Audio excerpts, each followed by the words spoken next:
Welcome to Think Fast, where we talk about bhais and behens. That seems to be the story of business these days. How are you doing, behen? What is going on in the business space, Suchita?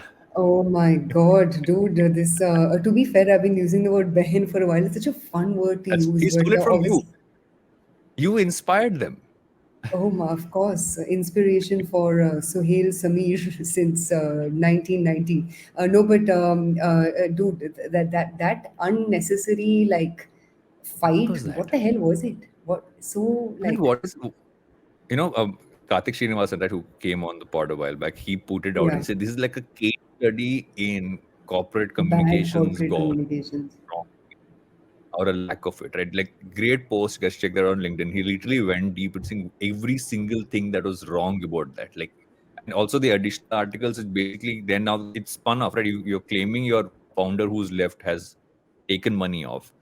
On the other Yeah, end, you are calling his sister Ben, and very derogatory statement in the way he wrote it. yeah, So this whole, like, I think every single thing about this pulls the company down more than it was already like down in perception. It's just yeah. like so petty and so, like, I don't even know, so It's, I random. mean, I think one is that, and second is like no one cares about this anymore, right? No one gives a shit about your internal politics or whatever crap is going on. It was funny for the first 5 minutes, is it was gossip for the next 10 minutes, but now it's just like, guys, come on, get your shit together. How are so many of you royally screwing this up over and over and over again? And But sorry, the worst part, and sorry, last thing about this is that it's on a post which someone put up saying they aren't getting their salaries and they're struggling. yeah, You're yeah. having petty internal politics about that. That person's not getting his salary. He has to take care of his family. So I think that was for me the worst part. Like, is that like zero empathy in your head to be able to do that? Yeah, and not just, I mean, obviously they are causing havoc for themselves, but I think this week's been Mhm. like a bit of a tough week overall, right? Trell had was back in the news again, given the amount of like multiple fallouts that have been having, courtesy the Yeah. governance report that was sort of released slash leaked or whatever the scenario may be by ENY. So some trouble continues to brew over there. And then, of course, you had Gaurav Munjal, who I know we're going to talk about a little later. He gave a Hmm. two-part interview to the Morning Context.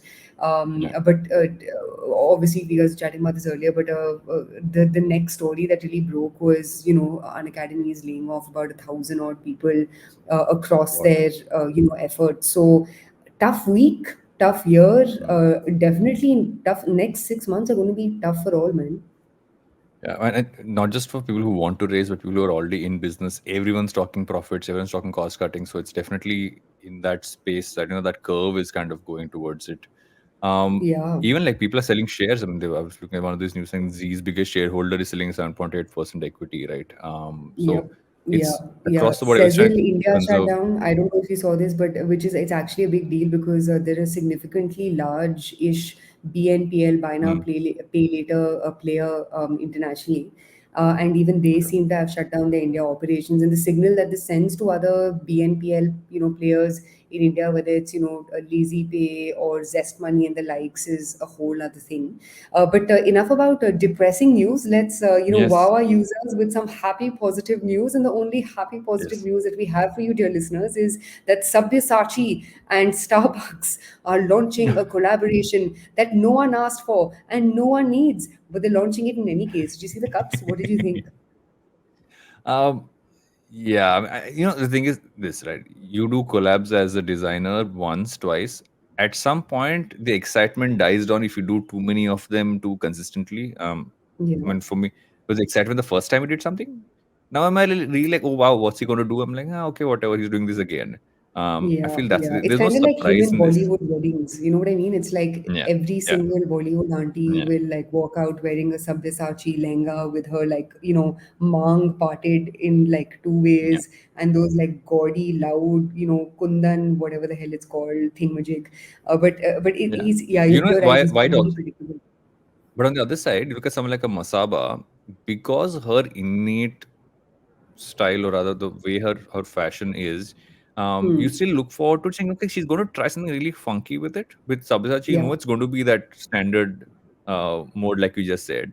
So it's not like the Yeah. visual will surprise you, but with Yeah. at least with Masaba, I know the fact that there's something surprising that will pop out of it. I think that's the difference here if I compare both of them. Yes. But what are we talking about today? Hopefully not the Starbucks What are we talking about? Sabya What are we talking collab. about? We're talking about your lovely experience. I haven't used the app yet, or using Tata Neo, and what's happening with their super app, and do we need super apps and all that stuff. I'm popping into my favorite topic of the week is basically look into everything Twitter and Elon Musk. I've been obsessive about this story. I've gone into like deep threads and lots of conversations trying to understand what are the random things happening at the edges on this one.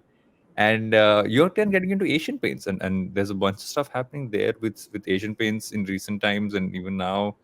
And to be closing, and then we have a few more. We have a few more. What else do I have to talk about?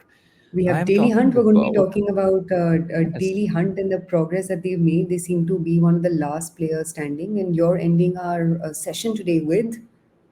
YouTube's podcast deck leaked online. There's some Mhm. interesting things in that. We're going to talk about that and also discuss Gaurav Munjal and his interview. So all Yep. of that coming up and some random jokes in between. But before that, we'll take a break and we're right back with Think Fast. Hey, it's been another great week on the IVM Podcast Network. On Advertising is Dead, Varun talks to Naveen Murali. He is the head and VP of marketing at Pepperfry, and together they trace the evolution of the furniture market in India. On Marathi Kirkitun, the Deshmukhs welcome Sania Mane, host of our new Marathi podcast, Akhand Bharat. She shares how she conceptualized the podcast and the story behind presenting history in this way. On Tere Mere Raste, Keshav takes us to a land of unique traditions, Mathi. Find out how they use auspicious occasions to plant trees. On Pulyabazi, Pranay and Saurabh analyze India's current need of the hour, self-reliance or self-interest. And on Smarter with Sid, Siddharth shares two important lessons we can learn from the infamous Oscars incident involving Will Smith, Chris Rock, and, well, a joke and a punch. Do follow us on social media. We're IVM Podcast on Twitter, Facebook, Instagram, and LinkedIn. And remember, if you're enjoying this show or any of our other shows for that matter, please do tell a friend. Also, don't forget to rate us on any of the platforms you're listening to us on, including the one you're listening to us on now. And also, please do check us out on YouTube. We have a number of channels. They're all available on ivmpodcast.com/YouTube. We're also doing a small listener survey to help us understand you, the listener, better, and how you like our shows, how you respond to the advertising, and so on. We'd really appreciate it if you could spare a few minutes to fill it out. It's at ivmpodcast.com/survey. And finally, we'd like to thank our sponsors on the network this week, SBI Life Insurance, India Water Portal, and Jupiter, a digital banking app. Thank you so much for making this possible. Welcome back to Think Fast. I am trying a new voice today. Maybe I will just talk like this for the entire episode. What are we talking about first, Suchita? Hopefully, you will stop talking like that for the entire episode, Varun. Have Nexim. I Okay, told you about behan. it in the last episode. Okay, Behin.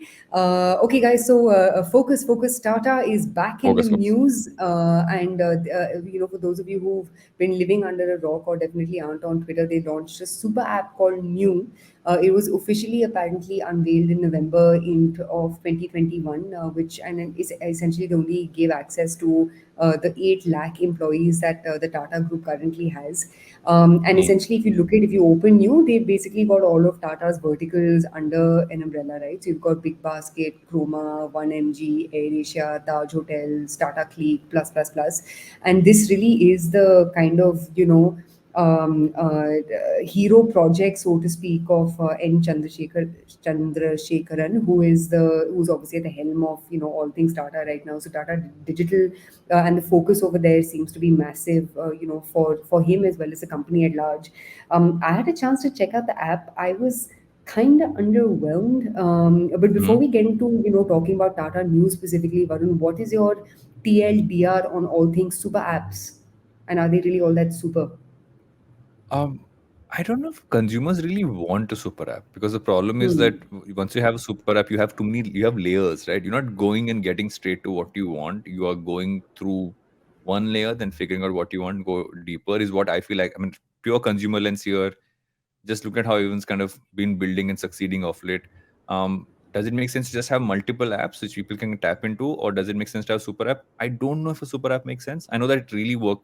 I think the only place it's worked is China, right? I don't think there's any other market where a super app has really blown up No, apart from correct. China, Yeah. and China operates so differently from the rest of the world. So I'm a little unsure about this. I feel they will still need to have all of these, and I'm guessing they still exist as individual apps as well. So I don't know how much this will affect. I mean, do I need to, as a consumer, download it if I already have the apps I want? Maybe not. Yeah, and I think so many people have tried to make this play, no? Like, there's Paytm, which tried going the Yeah, super app route, didn't necessarily really end up working for them. There's, obviously companies like Amazon and Flipkart, which in my opinion are more super apps than any of these other yeah, guys, because if you see how, and really what does a super app do, right? The fundamental underlying thesis of a super app is that a super app should be able to do more functions for a user than a what's the opposite of super, then a like a fattu app, right? And basically and essentially what it means is there's too many use cases baked into one simple product. I think the companies that have done this the best, whether it's Amazon, in my opinion, classifies more as a yeah. super app than anything else. They've always started with one use case, right? So Amazon's Mm, OG use case was electronics shopping, especially in the Indian context, and then they added more use cases to it. And of course, today you can even buy groceries off of Amazon. How much percentage, a share is groceries to overall Amazon business? It's minor, but the point is you're basically creating more use cases for the same customer that you've acquired that one time. So you don't have to acquire that same customer multiple different times for multiple different use cases that you may be creating and pushing out, right? The same, similar to the conversation that we had about like Zomato and Blinkit the last time around. yeah. So I think fundamental to any quote unquote super app, so there's this whole conversation around, will WhatsApp be the super app, for India, which also has not Mm, happened. yeah. And even WhatsApp's attempts with payments have, been lackluster, right? It hasn't overtaken other payment platforms the way one thought it would. Like I remember when WhatsApp was launching payments, everyone was just like, oh my god, Yeah, Paytm is everything has to gonna get killed and all take the that stuff. toss. Yeah.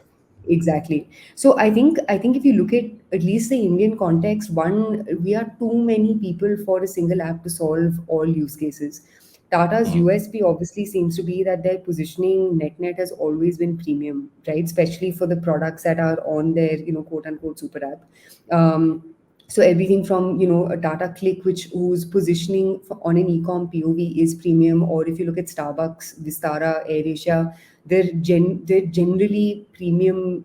Taj Hotels is a premium product.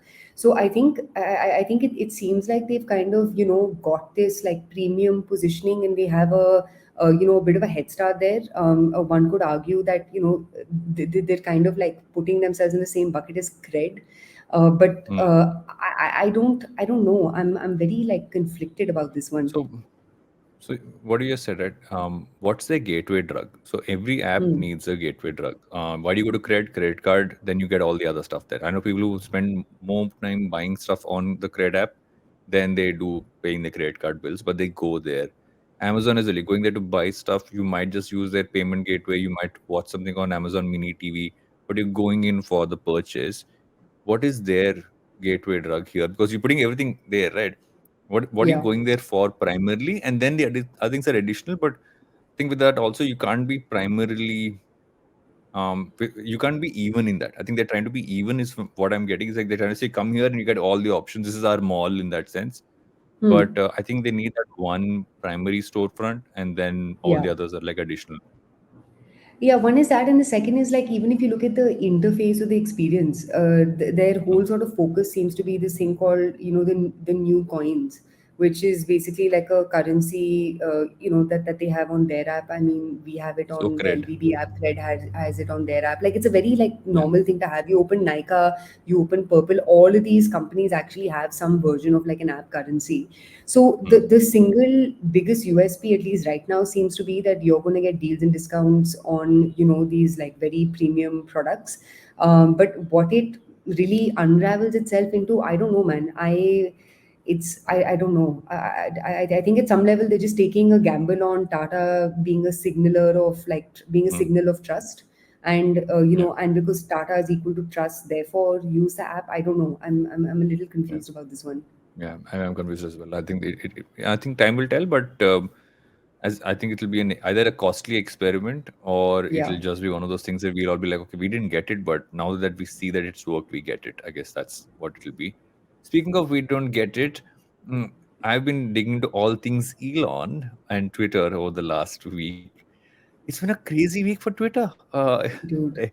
Let me start off with saying on the 1st of April, as always, the official Twitter handle tweeted saying, "Okay, we're making an edit button," and everybody's like, "Haha, Twitter, like old joke, fine, you got us again," and went away. And then little after that, you had this whole thing come out about how around that time, rather, when Elon Musk bought almost like close to 10%, not just little below 10% equity in Twitter, after a Twitter poll where he about what 2 odd million, if not more, people kind of voted, where he asked them, "Do you think Twitter promotes free speech?" And most of them said no. And then he bought that stake. He's been invited to the board. He has he's almost said that he wants to be part of making a bunch of changes to keep this platform in the way it is. Poor Parag Agarwal, who has just taken over from Jack Dorsey, and also Oh Parag Agarwal, who man. used to actually head a product. So if you've seen how Yeah. the Twitter product has been evolving with the communities part coming in, all that, it's Hmm. moving in the right direction. But knowing Elon, he's obviously going to have a point of view. And he put another poll saying, "Should Twitter get an edit button?" And Parag Agarwal quote tweets that, and he's like, "Guys, respond to this poll very carefully." It's kind of sad as well. And now they announced they're testing a edit button. They just announced that. So what do you think about this whole thing? It's madness. Dude, I just think it's hilarious. I mean, to be fair, I want to give credit where credit's due. I think Elon Musk is like the poster child of how the internet works, right? He's like Yeah, the ultimate yeah, I meme agree. machine. Anything that he does is just the most like viral, shareable content. And actually, what's fascinating is how has he gotten to this? Because if you've read the book about him, he is not a fun guy, right? Like Yeah, he's this like apparently very like dorky, focused, yeah, works 24/7. At least yeah, that's the archetype that's been created for him. yeah. Either through things that you read about him, so that he has this like crazy, very like hatke alter ego, where he's literally like talking smack about US senators in one breath. Forget you said um, that he called Parag Agarwal Stalin a few weeks ago, and now he's on the oh my board. god. Yeah, must be a delight to work with. But to be fair, he's also like Twitter's biggest use case. You know what I mean? You're talking about gateway drugs for apps, right? Yeah, He's he's the like the gateway drug. gateway drug for Twitter. He's Also, like what he's Kardashians off are to all other Instagram. platforms, right? He's off But all other makes sense. platforms. Yeah, yeah, Yeah, yeah. This he's been is off all Facebook platforms. He only uses Twitter. He uses Twitter like his marketing machine. He's, I think, the fourth or yeah. fifth most followed person on it. He creates, like, he has made stock go up and down also. Like sometimes he's used it shadily as well to make his stock go up, saying, "I'm going to take it private." If you remember about Tesla a while back, where he Hmm. tweeted saying he's Oh yeah, yeah. He got got into enough trouble funding to take also. Tesla private. Stock price went up, and then he said, "No, And actually, when I'm the not doing it." SEC, yeah, yeah, the SEC came after him. He got into a lot of shit. He had to He had get to leave as off chairman Twitter. of the board because of that. Yeah, yeah, yeah, yeah. Yeah. Yeah, He's a league of his own. yeah. So there's an interesting theory I read online, which I think is could be a good thing for Twitter. It says that Elon Musk likes to be working on something that's on fire. Like, Hmm. Tesla get it to a certain point. So now Tesla's kind of stable. It's Hmm. in that Yeah. process where you now need like a CEO kind of running it and all that stuff. SpaceX, they haven't gone to Mars, but they've still kind of come to the point where it's again like it's in a stable state. The boring company is doing what it's doing. Twitter's almost like a case for him to say, "Okay, I'm bored. Like Yeah. I enjoy being on this platform so much. Why can't I just do this?" So Yeah. there's even a case that the reason why they put him on the board is so that he doesn't kind of do a takeover and just make himself CEO, which he Yeah. can. Oh man. So I think it'll be a good thing for Twitter, but I think it's also going to be a little. I mean, for a new CEO and for an entire team who working on something to just kind of have like an Elon Musk kind of come in the way he has, like Yeah. I think internally might be a little tricky for people. I don't know But if doesn't people he are anything sound like excited. the ultimate like South Delhi boy, Elon Musk? He really does. He's just like, मुझे चाहिए मैं ले रहा हूँ. Like it's very, I you know have what I a mean? friend of mine. He's A just like, friend oh, of mine I said this. like it. I'm buying it. So A friend of strange. mine said that this is the biggest example of fuck you money ever. Like this guy literally does a Twitter poll and then spends billions to buy like the biggest individual stake of Twitter, and then because he's bought it, whatever billions he spent has it's gone up by 250 million. So he made 250 million on day one on what he did. Yeah, So by just yeah, you tweeting. yeah, I mean, case study in so many things. Yeah, But I feel bad for Parag Agarwal. I mean, I just got the job. He was head of product. He's moving it towards a seriously, man. direction. Yeah. This is not a headache he wanted. Hopefully, it doesn't become a headache. I mean, that's the good. I think the positive way to look at, maybe it's not a headache. Maybe it's actually going to take it towards more innovation and kind of finally figure a way that, because it's still crazy that Twitter as a Hmm. platform, so popular, is still so far behind in value to Yeah. anything Facebook's done or even LinkedIn. Any of these have done, right? Maybe But this will but I be the don't shift. know. I want to push back over there because I think Elon Musk being like the Twitter meme machine slash maverick that he is, or him even having a significant stake in Twitter doesn't necessarily equal his participation in like Yeah, product innovation and stuff like that. I agree. So and also, I mean, I hate saying this, but like alpha users of a platform are usually like the worst decision makers on what will make the platform scale, because he knows how one part of the platform works, right? But what Twitter needs to scale is actually getting out of this whole text format. It's like they're stuck in like 1997. And their experiments around their clubhouse competitor, or communities and everything else that they're doing. What's that thing called where you Spaces. can pay? No, you Ah, can pay the subscription for like super tweeters. hmm, You hmm. know what I'm referring I to? forgot what it's called. Yeah. Yeah. But basically, like, that's really where the magic will come from. So I don't know. And I'm I also saying think Twitter. primarily from Elon Musk is a master of creating buzz, right? Hmm. And I feel that that's where it could actually be his biggest role could be, is that he could But actually be the person who Huh, creates but enough buzz bro, around Twitter. everyone who is buzzed by Elon Musk is probably already using Twitter. I don't see That's true. them. You know what I mean? Like I can't imagine Elon Musk ka, chamcha not being on Twitter already. So will he even help with new customer Jalasmi acquisition? just I told don't us know. it's called super follows. Super follows. Super follows. That's what it's called. But I want to switch gears into a Hmm. category and a story that I have been very bullish on You're since our switching to a different predictions color. episode. Switch You're to a switching different. to a different color. ये फटे हुए jokes फिर दोबारा. Okay, guys, focus. So, story number 3 for today, ladies and gents, before Varun kills us with his Papa G's jokes and starts plugging in some product. Or are you selling a paint, Varun, by the way? Do you wanna, should I take a Not one yet. minute I need break to for you create to some plug in paints. paint? Yes.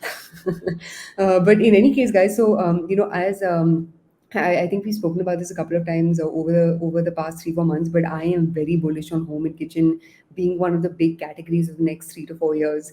And my bullishness is being warranted by Asian Paints' very many money moves. So Asian Paints, obviously popularly known for their paints, has been making a lot of acquisitions. They recently bought a company called White Teak, and they've also made a couple of acquisitions in software products. They also acquired Weather Seal, and these could be a mix of majority stakes and 100% acquisitions. But really, Asian Paints is trying to position itself as a all things home company through the recent acquisitions that they've made. And if you had to take a cue from the content that they do, so obviously they have a Hmm. wonderful channel on YouTube Yeah. called Where the Heart Is. And now, if you look at sorry, Beautiful Homes, and Beautiful they homes. Yeah. also have another YouTube channel called Asian Paints. And if you open the YouTube channel, you will see that Asian Paints has started doing a lot of home makeovers. And they've basically captured these home makeovers in these videos, and they've been running a bunch of Instagram ads as well. I keep getting targeted by them saying, sign up for Asian Paints' home services, whatever. So they're really making this like, big, juicy home services play, which seems to also have a layer of products, being built on top of it. A good Hmm. move, Varun. What do you say? Yeah, it's such a disorganized space with multiple players who are doing just one thing, right? I think that's the interesting part here with for Asian Paints to kind of take over multiple aspects. Because if you look at any of things in home, especially this paints plus everything else category, everyone's got specific areas of focus. They can kind of become that brand which has all ends of it, and that slowly have become that. If you look at it, like it Hmm. just the evolution over the last many years, obviously, I'm guessing even the last 2 years would have had some effect on their business for sure, but Yeah. um in general Asian Paints become the de facto, okay, this is where you kind of go for like You go there for a wallpaper. You go there for pretty much anything you need for your house. Yeah, And I feel over time that's what their play is, and it's a smart move. They're also a very respected name. They're a reliable name to kind of go 100%. for. People kind of go, say, okay, I know I'm going to get the quality that I require. So it ticks all the right boxes for a consumer.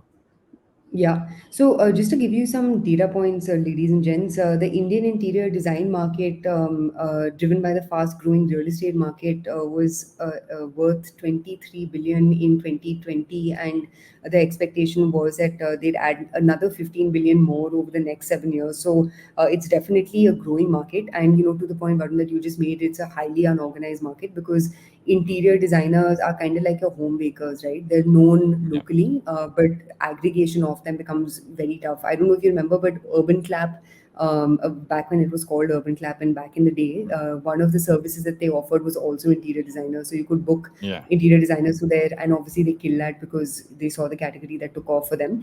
But if you look at the space even of aggregation of home services and interior design, there are a couple of large players. There's Home Lane, which is Sequoia funded. There's Live Space, which recently raised yeah, money from KKR. There's another yeah, brand called Design Cafe, which again is Bangalore based and raised money from, I'm forgetting the investor, but they raised a decent amount of money recently. If you look at all of these, everyone has their significant set of challenges, right? Like Home Lane, for example, I think they've been at their business for a while now, like close to about mm, 9, 10, odd years. And again, they've sort of, built it up brick by brick. Live Space, though, obviously known for their stellar set of yeah, investors who've invested in the business, they are also unfortunately known for not the world's best customer satisfaction store. So, like if you open their mm, customer satisfaction score, sorry. So, if you open their mm. Instagram, you'll see a lot of complaints about, things didn't get done in time. So, services is like wholly different from the business of paints, and I wonder if the DNA will really extend from one to the other. I think also what's interesting when you look at the whole Asian Paints versus all of them is that with Asian Paints, they have that backbone. Like, especially Hmm. services require you to have a system of saying, can you actually take care of, because home furnishing, the problem is that if you're doing something in your home, you are the most, lack of a more technical term, most anal about it, Yeah. right? And I feel that because of that, if that part is really sorted, like, because I've used Asian Paints for parts of our house, and feel that people who came in super organized, came in, did their job, went, no stress at all. Hmm. Whereas everywhere else it's little disorganized. You have like kind of like it's stuck together with duct tape in that sense with a lot of the other startups. So they Hmm. have that. They have almost like obviously a long, I would say, history of having built this backbone, so easy for them to plug those things in. And plus, it's not like they seem like an old brand, right? They're doing like their YouTube Yeah. is, like you said, a great example of just kind of keeping it fresh. They're one of the only brands who consistently done great branded content. And they also do 2000%. collabs. We spoke about Sabyasachi earlier. They've done like, if I remember Wallpaper right, collab with them, wallpapers with correct? him. Yeah. They do a lot of these things as well. So if you look at, they kind of take all the boxes, and they Yeah. seem very focused on, okay, this is a category that we're going to take over. We're going to do Hmm. smart projects. We're going to do stuff that has cultural relevance, but we'll also do stuff that is innately good service. I think no matter how much buzz you can do, if your service Hmm. isn't good, people are eventually going to walk away, which I mean, like you mentioned about Live Space, that's the problem they faced. Yeah, and I think the other, even if you look at home services at large, the truth is a lot of this needs to become modular over a period of time, right? Mm-hmm.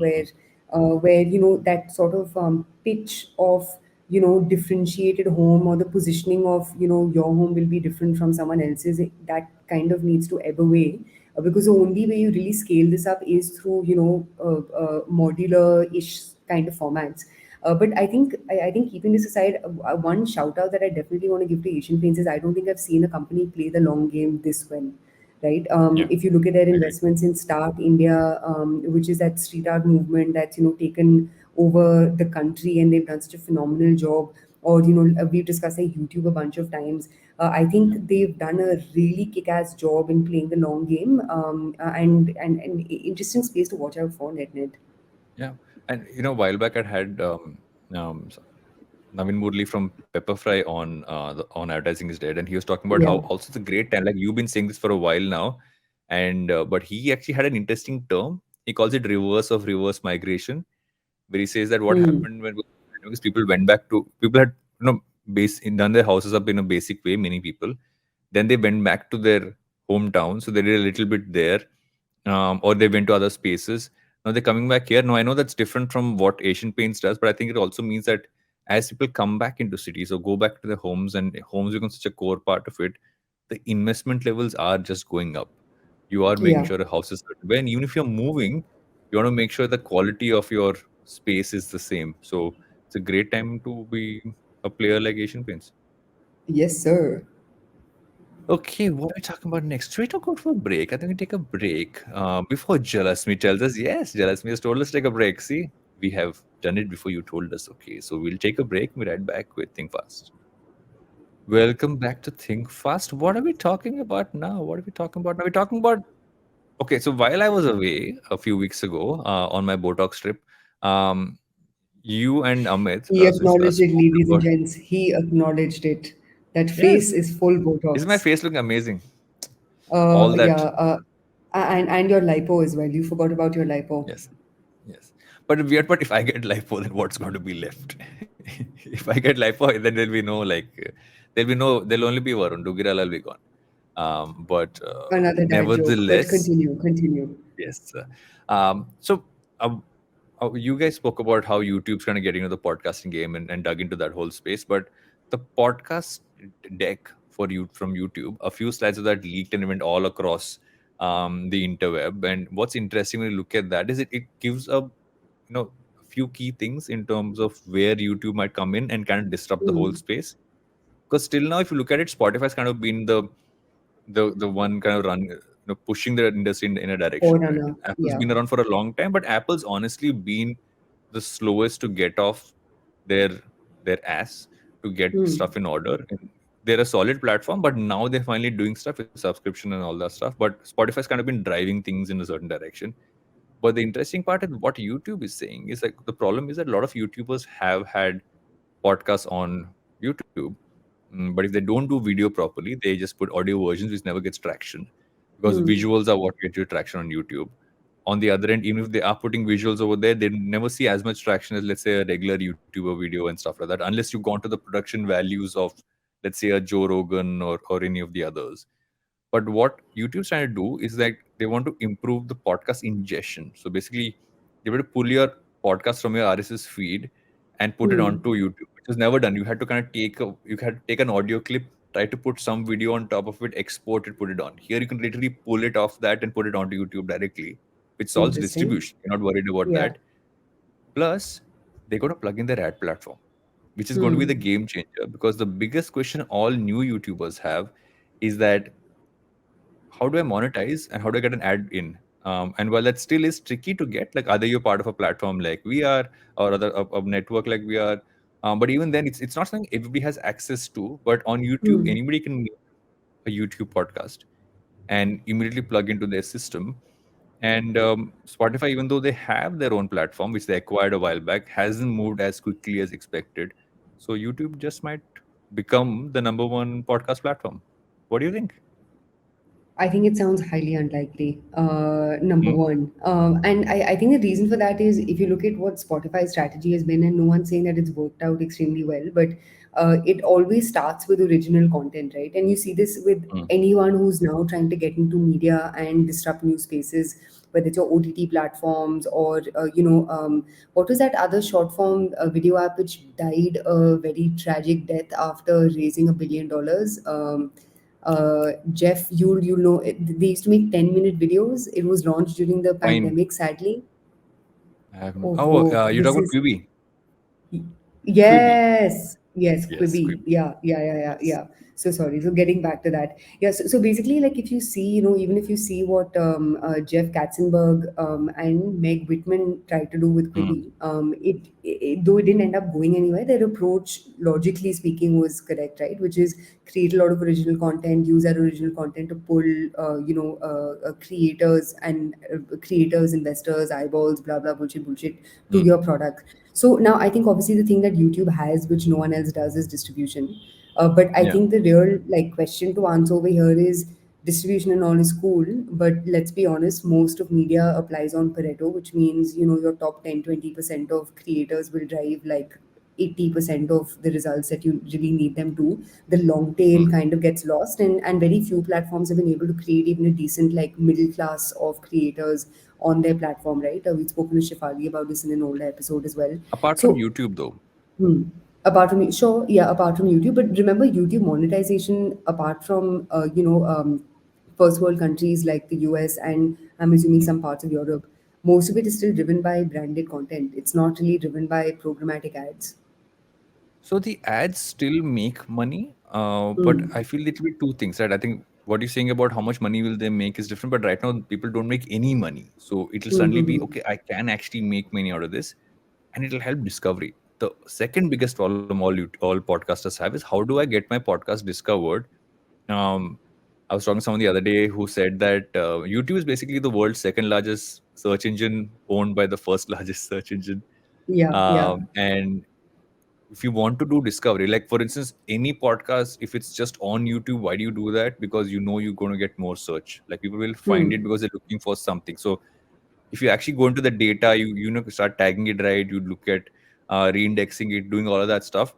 Over time, every podcast that has a strong YouTube presence will Hmm. one way or the other find an audience, will be able to get search in, will be able to be Sure. discovered. Because right now, if you look at search on podcasting platforms, it's a pain. Like you can't find stuff unless you type the exact word. Spotify has become a 100%. little better, but Hmm. in general, that's the big problem. So YouTube can really solve that. And they're also getting into the metrics, which I don't fully get. They basically say, I think so basically there were three slides that leaked. The first slide obviously spoke about ingestion and search. The second slide Hmm. spoke about audio ads. Third one talks about new metrics. They want to integrate YouTube data into industry podcast measurement platforms, which is Hmm. basically Nielsen, Chartable, Podtrack. Hmm. I don't know if this deck is from a little earlier because Chartable just got acquired by Spotify. So I don't know if how they're going to plug into that. Will that still happen? But Hmm. they kind of saying, okay, we have some things that we're really good at, Yeah. and YouTube has obviously been that. And you speak to most young people, a lot of people, and I've been surprised at the volume, still listen to podcasts on YouTube. They prefer that for two reasons. You can build a community through the comments, you can Yeah. interact with other YouTubers and do that. And secondly, they get better search and it's somewhat natively easier for them to do. And so that's why I'm bullish about this. I think it'll really kind of change the game, might make Spotify move faster with some of their plans as well. Yeah, no, 100%. I think where I'm aligned with you is for ecosystem growth, everyone needs to take podcast seriously. Like, podcasting won't grow if it's only existing as a niche on some, random platform Hmm. on which is searchable only on Google, right? So I think generally what this will do for podcasting is massive. But my point is like for them to actually even deliver on an impact for podcasters or Hmm. podcasts at large, they need to first create top of funnel for formats like podcasts, which is essentially on YouTube a conversation in between two people. Yeah. They need to create more of such formats, which can be done either through original content, by exclusive partnerships and deals in this, that, and the other. But I think that's what's going to be needed for it to actually have an impact, because otherwise what ends up happening is it ends up becoming like a feature and not or like a random sort of like tab on Google search, Yeah. and you know what I mean. And the original Yeah. problem which you correctly defined of discoverability, that doesn't get solved for because it's just somewhere in the general ether Yeah. of YouTube. So if they Yeah. genuinely want to drive discoverability, they need to make the use case of watching podcasts on YouTube attractive enough for YouTube users, which will require some amount of investment in original content if they want to do it right. That's my take. Yeah.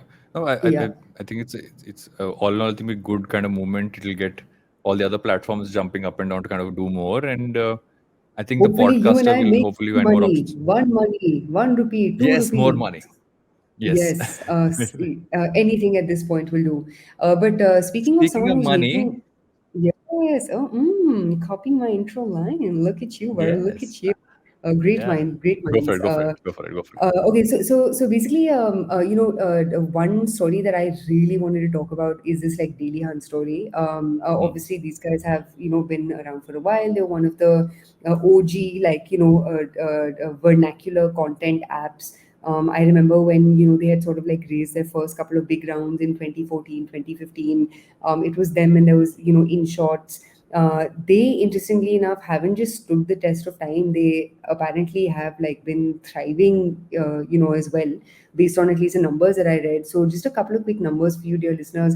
The holding company, which is Verse, they Mm. apparently have clocked an absolute revenue of $128 million for FY 2022.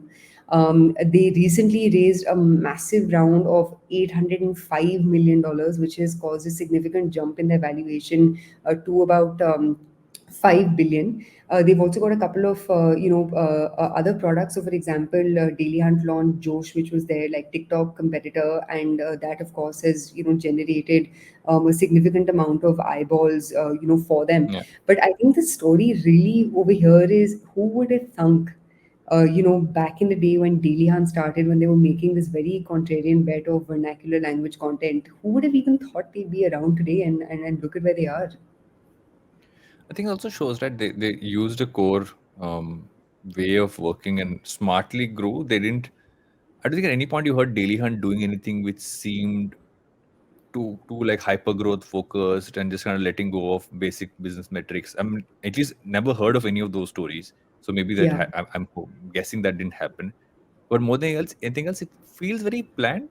Nothing feels like Hmm. an erratic move. Nothing feels like the even the even Josh becoming a part of it. It kind of made sense because they were anyway in that space. Josh suddenly didn't try to be an Instagram. They knew that their audience they had with Daily Hunt was a specific category of consumer. Let's focus on them, build this for them, which is why Josh kind of stuck to that instead of trying to compete in different categories. They went deep with the consumer they had, and I feel that's really where their secret sauce has been, is that they really understood the consumer, double tapped on that, kept going down, and that's where they got the most amount of value from the consumer. Yeah, and I think what's interesting about them is, obviously, if you look at the general space of media, media is generally focused on your top, 70 million users of India, right? Definitely the top 100 million users of India. They've kind of like gone 70 mil plus plus, right? So they've taken Mm. this, they've genuinely actually really gone after the, what genuinely is Indian middle class, and given them more than enough avenues of content consumption through their app. Obviously their bets on vernacular were very interesting back in the day, because I think one big criticism that a lot of vernacular content apps got was, will you even be able to generate enough average Mm. revenue per user, right? And I don't know what Daily Hunt's customer metrics are and consumer metrics are at right now, but them even getting to that 800 odd crores of annual revenue is not Yeah. a easy task at all, which basically means they've got a couple of things right. One, they've definitely got programmatic right, because the only way to deliver on those kind of revenues is have your programmatic advertising right down to the T. I think the Yeah. second thing that they've obviously been able to do, and this would be my assumption, is have a strong set of like repeat advertisers. I wonder who their advertisers are, though. But I think the pieces that really have sort of come together for them is making average revenue per user work for what usually is considered to be as a time rich but money Yeah. poor user base, and that they've made Yeah. this happen through advertising revenue. My assumption again is pretty remarkable, man. Those are fantastic numbers for You know, an advertising based platform. I think what's also interesting is that they primarily generate all their revenue only through Daily Hunt. Everything else Hmm. doesn't make money. Josh doesn't make money for them yet. I mean, they're not contributing. They, Correct. I think the details say only will contribute by 23, FY 23 in that sense. But Hmm. I feel what's also interesting is some of the things that they've done some smart pieces, like they've partnered with all your mobile manufacturers. So Correct. basically, Samsung, Xiaomi, Oppo, Vivo, all had this as a default news app. I think that would have really helped them. So some of Hmm. these as well, you do it smartly, you partner with the right people, you keep that focus on the consumer. And I feel the Bharat consumer at some point became like, if you as an advertiser want to reach out, the Daily Hunt was like a no an almost a de facto platform you had to go to, which is where I'm Hmm. guessing the numbers came from. And obviously, there's I'm sure there's something more than that, but Yeah. that seems to be the reason that they were experts in this category, and that's a huge category. Yeah, and just look at the content creator user base, man. They apparently have over 100,000 content partners and creators who publish 250,000 news and content pieces every day in across 14 languages. Again, so even their UGC piece seems to really, really, really be working. But I think this is a story that we should keep looking out for, because obviously having an idea is one thing, but being able to build at this scale is no laughing matter I at think there's all. also I think also differentiates this from InShots in the sense that InShots try to be more general audience. They want to Only also go for news the also. metro audience. That could not go into this side, but maybe this form of news delivery Hmm. is actually what's perfect for the wider spread Bharat audience than what is normally um, you know fed to them by, let's say, newspaper or traditional media in that sense. So could be also be a learning for any news or like almost like content delivery platform to really learn from them, saying look at this as a consumption play as well. Like, this is what the consumption habit of this consumer is, and you can actually use that in whatever you're building out. Yeah, yeah. Last story for the day, though, today is da da da da. Is Miss Gaurav Munjal. So Oh Gaurav no. Munjal did this very interesting interview um, on Morning Context, and what I liked about it was the fact that he was very honest about why they exited the K-12 business. So obviously, famously, an academy got into the K-12 business, said they're going to disrupt it, do it very differently from how it's being done, and obviously the biggest player in that is Byju's, and how they really own that space. Hmm. And then to even have done a few acquisitions and then suddenly shut the whole thing down. It was a surprisingly honest interview. Like, when I say honest, it's like there was nothing hidden. Like, he said what it was. He said, "Okay, we got into this because of FOMO." He didn't try to come up with some form of spiel. He literally said what their motivations were, where they failed, where they were wrong, where the stat was off. Um, I genuinely thought it was very smart in the way he Hmm. kind of projected not just himself but how they work. What did you think about it? So I think one thing that's been consistent about the way Gaurav Mujal has at least projected himself is, whether you like him or hate him, you can't disagree with the fact that what you see is what you get, right? And he had done this pretty nice, like 45-minute long podcast episode with Shailinder Singh of Sequoia. And on that podcast, the Sequoia podcast called Moonshot, he Mm, had spoken. He in fact had alluded to that guy who he had hired, who summarizes books for him in pages and gives it to him, and he'd spoken about productivity and this, that, and the other. I think he generally, at least to me, comes across as a very like intense founder who works 24/7, probably demands the sky, sun, moon, and earth from his direct reportees, and definitely at a significant level, is very ambitious, right? And those are the things that you need a mixture of those things to, one, crack the market that he's been able to crack, and also scale at the pace at which he's been able to scale. I think the thing with him is, it's one of those, like, with great popularity comes great responsibilities, because he uses platforms like Twitter to, talk about business results and business goals and this, that, and the other. You need to also then be able to project intellectual honesty when things aren't going the way you need them to. So, I think it's actually what it was, very on brand. I don't know the guy from Adam, but like it was mm. very on brand. Because he just seems like the kind of guy where you see what you get.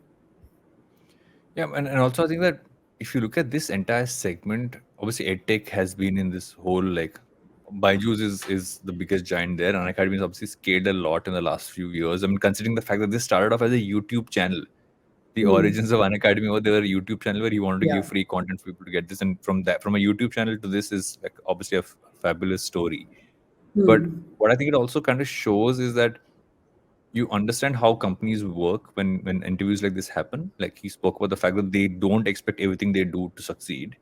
Hmm. But I think the offshoot of that, which we've learned later on, is the Unacademy just let go of 1,000 people. Yep. Right. So while companies are experimenting and doing stuff, obviously there are repercussions, like people losing their jobs and stuff like that. But we're in this whole let's move fast, break stuff, and see what sticks way of building things in many cases. Hmm. Unlike some other, Hmm. unlike most, like we spoke about Asian Paints earlier, right? Some of them who actually taken and kind of Bit moved in by a slightly bit. more focused manner. Yep. Um, but I think especially when growth is your primary focus and you want to kind of go in and take over market, this seems to be the way to do it. And what seems to be the biggest focus for all them, and if you read the article, you'll realize that it comes down to the teachers. It's still Hmm. end of the day, whatever Yeah. tech they're adding in, whatever that it comes down to who is the person teaching, how much people kind of getting onto that, and then how do you kind of build subscription on top of that. So end of the day, no matter how much ed tech has the tech in it, it's Yeah. still the educator. Yeah, and I mean, so two quick buckets that I want to, sort of break what you just said into, right? One part of it obviously is, them firing people and this growth at all costs kind of attitude and approach. Honestly, and I'm not saying this in defense of anyone, because everyone makes their own choices, but if you are raising copious amounts of money from the biggest VCs on this planet, you can't say, you can't not sign up for that, right? Either Yeah. you pace out the pace at which you take investments in, and pace out the pace at which you take funding, or you play the game by the rules that have been very strictly laid out for folks who are raising money from large VCs, and not just raising money but like giant, 100 200. That guy must have raised like close to $1 billion, I suppose. But Mhm. basically, I think this grow fast thingamajig is a consequence of the general sort of like VC culture. And Yeah. I think one thing that I would, I want to call out to over here also is there are a lot of edtech companies, quote unquote edtech companies, who have built significant scale, have built, 100, 200 crore or businesses without raising a single rupee of venture capital. So I don't think there's a right way or a wrong way. It's just as an entrepreneur, you have to choose the way that you have to decide what way you choose. And he actually talks about this in the interview that he did on that Sequoia podcast, where he said, I want to build something big. That's my ambition. And I want to build something big fast. And hence this route for me makes sense. Obviously, one of the consequences of that route is when something doesn't work. You Mm. need to cut your losses sooner rather than later. I think the second part Mm. of what you said is absolutely telling. And even if you look at Baiju's business model and where they make money from, there's that running joke, right? That they make money by like selling tablets and like, Yeah. selling whatever, like books and this, that, and the other. So it actually doesn't come from even the education piece. It comes more from like the things that you need, to get access to that, to that education.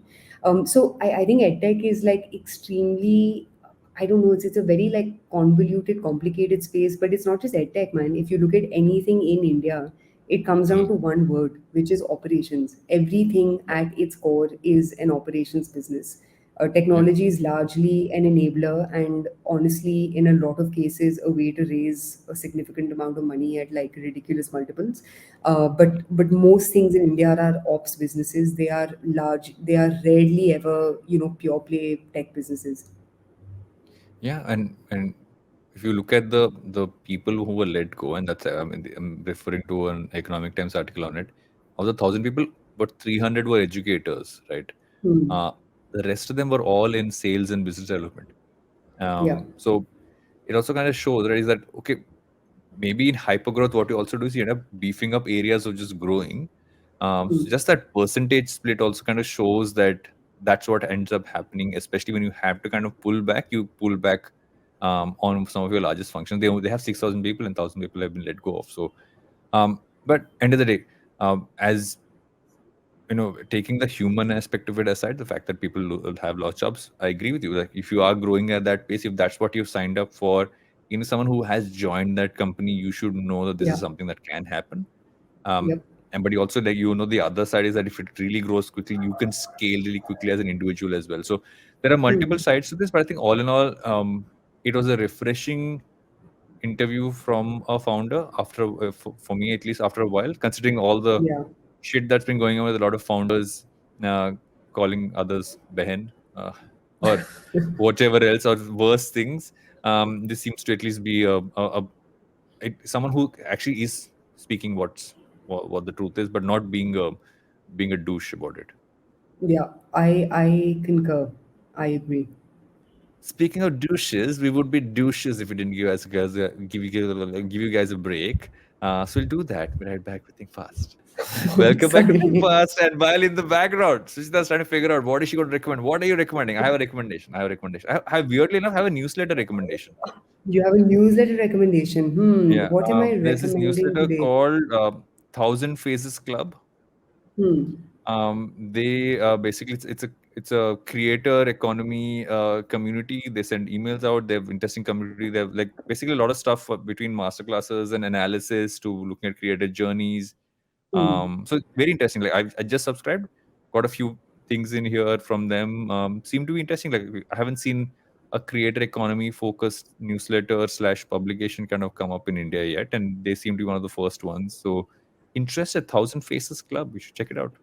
Nice. Because you're recommending a newsletter, मैं भी करती हूँ एक और newsletter. There's a very good newsletter. This isn't new, but which I love. It's called Sociology of Business, and the Mm. writer slash like runner of the newsletter is this lady called Anna Angelic. And Mhm. she essentially basically covers, literally what her newsletter is called, which is the sociology of business. She does an excellent job of breaking down. She humanizes how businesses approach, new collection launches. She talks a lot about spaces like Zara. How are collections of Zara designed? What is Hero Hub hygiene for all of these different businesses? She's also recently like spoken a lot about the application of NFTs in design and this, that, and the other. But I mean, I'm butchering it for you, dear listeners. But check out Sociology of Business, run by Anna Angelic. Really kick-ass original content, which focuses a lot on the humans behind the products. Speaking of newsletters, my newsletter is now 3 times a week, Oh which is my unschooled. God. Which is unschooled. It How comes out I three was times a week. thinking, guys, I Short, was thinking एक bite-sized, घंटा हो गया है. Varun hasn't plugged himself in. He hasn't plugged his short, dog. He a short hasn't. newsletter once, 3 times a week, where you get one thought starter, one insight, and one recommendation. It's short, and you can get a lot of learning from this. So please subscribe to Unschooled. It's Yes. varuntuki.substack.com, and lots of interesting things sent to you every week. Okay, my Okay, self guys. plug is over. Yes. Varun has plugged himself. He hasn't called himself beautiful today for a change. Varun, wo bhi Yeah. bolo. Usually it's always like, oh my God, guys, look at my hair, look at I'm my thinking of skin. I'm becoming like perfect. a 40 plus what do you call what is it called, personal grooming creator. That's going to be my thing after August or even earlier. I'm going to A start putting up personal beard oil grooming creator. tutorials and stuff like that. Guys, this podcast is going to end in August. So up until then, enjoy the episodes because I, after I, Varun goes into all of I'll these start using random foundation roots. and stuff like that. Oh my God. But then, Cannot wait for this before conversation. one small digression, do you know that Alex Rodriguez famously was engaged to Jennifer Lopez, Jennifer football Lopez. player, launched his male makeup brand, which is basically foundation, but it's on like a stick, which looks like a lip balm. So seems to Amazing. be And that's interesting. why JLo dumped him. So, you know what's going to happen next? You know what's going to happen next? Pooja is going to So get her I Ben will get Affleck. Pooja to sign off on this before I do it. Yes. Okay, Okay, that's it, digressions guys. aside, that's it for this episode. See you guys next week. See Toodles. ya. Bye.